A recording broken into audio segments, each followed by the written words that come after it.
ചോദിച്ചില്ല.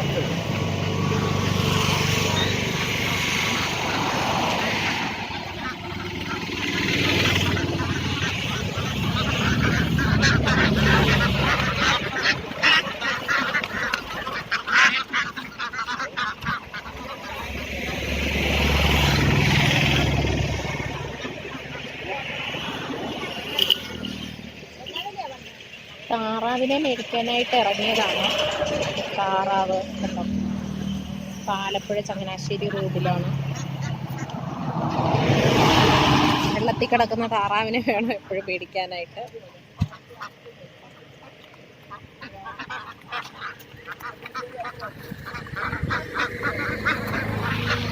ഈ തലയിൽ ഡാർക്ക് ഗ്രീൻ ആയിട്ടുള്ള അതാണ് പൂവൻ താറാവ്. അപ്പോൾ താറാവിനെ മേടിക്കുമ്പോൾ എപ്പോഴും പൂവൻ താറാവിനെ തന്നെ മേടിക്കുക. ഇത് പെടത്താറാവാണ്. ഇതിനെ ഇറച്ചിക്ക് അത്ര നല്ലതല്ല. എപ്പോഴും ഇങ്ങനെ ഡാർക്ക് ഗ്രീൻ തലയുള്ള പൂവൻ താറാവിനെ തന്നെ മേടിക്കണം.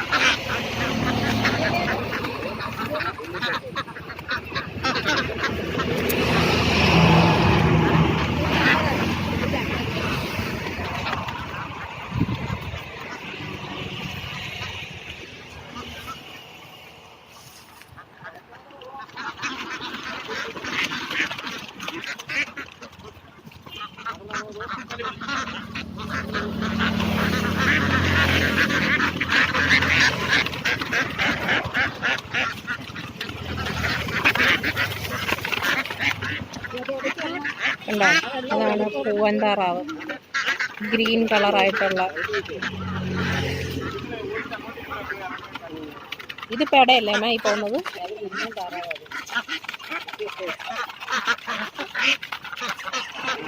ചേട്ടൻ അതെല്ലാം നമുക്ക് വൃത്തിയാക്കി തരും.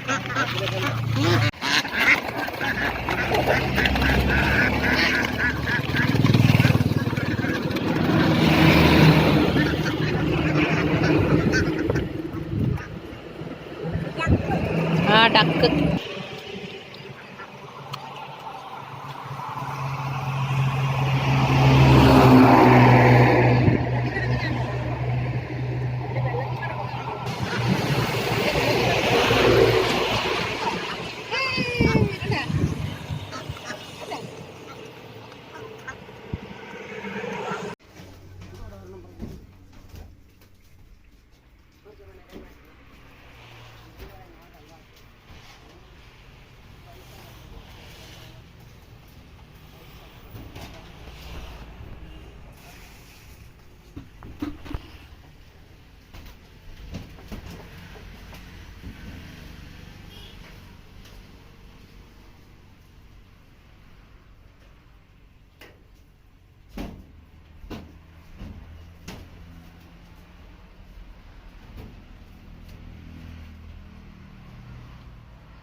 അപ്പൊ താറാവ് നന്നായിട്ട് വൃത്തിയാക്കി കഷ്ണങ്ങളാക്കി നന്നായിട്ട് കഴുകിയെടുത്തിട്ടുണ്ട്.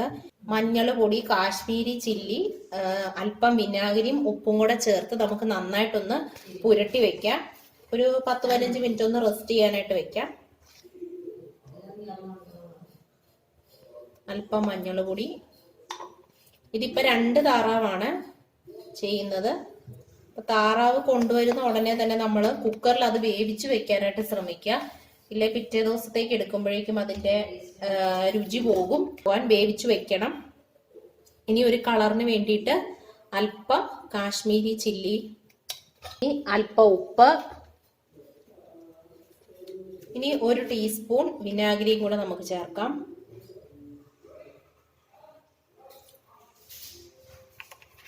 ഇനി നമുക്ക് ഇത് കൈകൊണ്ട് നന്നായിട്ട് തിരുമ്മി എല്ലായിടത്തും ഒന്ന് യോജിപ്പിക്കാം. ഇപ്പം ഏകദേശം അരമണിക്കൂർ കഴിഞ്ഞിട്ടുണ്ട്. ഇനി നമുക്കിത് കുക്കറിൽ വേവിച്ചെടുക്കാം.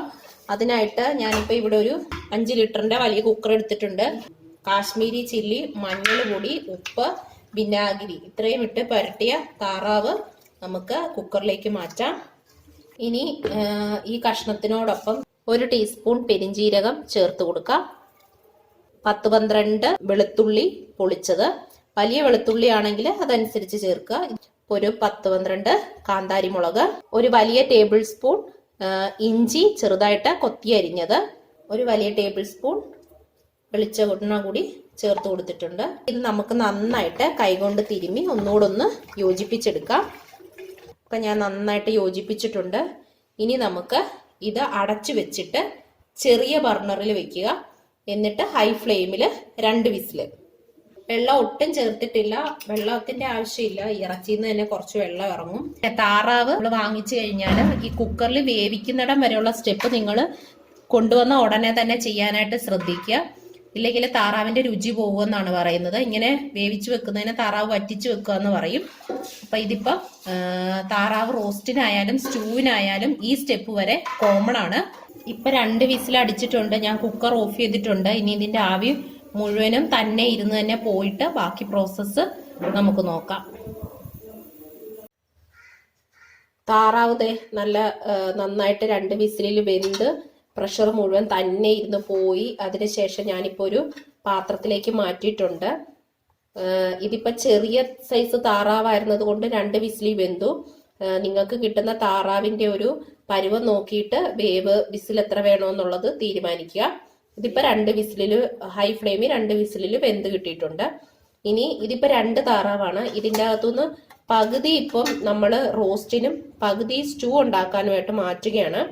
അപ്പം ആദ്യം നമുക്ക് റോസ്റ്റ്, കുട്ടനാടൻ താറാവ് റോസ്റ്റ് എങ്ങനെയാണ് ഉണ്ടാക്കുന്നതെന്ന് നമുക്ക് നോക്കാം.